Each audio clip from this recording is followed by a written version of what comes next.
వినాయక చవితి ఉత్సవాలకు సన్నాహాలు ప్రారంభమయ్యాయి. ఈ నేపథ్యంలో హైదరాబాద్లోని ఖైరతాబాద్ మహాగణపతి మండపంలో సంప్రదాయబద్ధంగా కర్ర పూజ కార్యక్రమం నిర్వహించారు.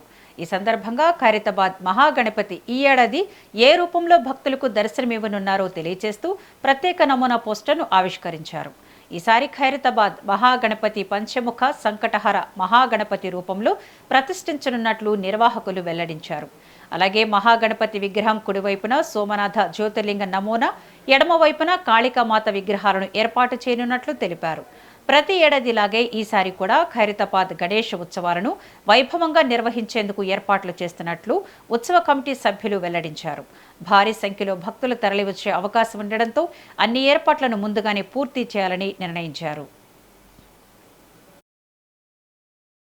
ఈ సంవత్సరం ఖైరతాబాద్ వినాయకుడు పంచముఖ సంకటహార వినాయకుని తయారు చేయబోతా ఉన్నాము.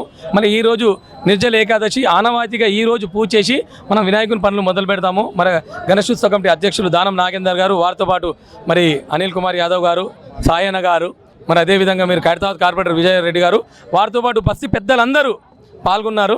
వారందరికీ పేరు పేరున ధన్యవాదాలు. మరి ఈరోజు పూజ చేసి మొదలుపెట్టాము. దాదాపు 81 రోజు సమయం ఉన్నది.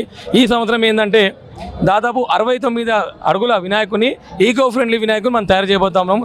వినాయక చవితి వచ్చేసి సెప్టెంబర్ 14వ తేదీ ఉంది.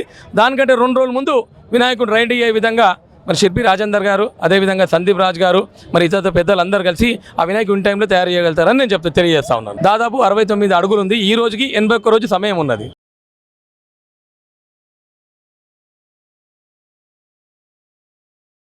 ఈ సంవత్సరం ఖైరతాబాద్ వినాయక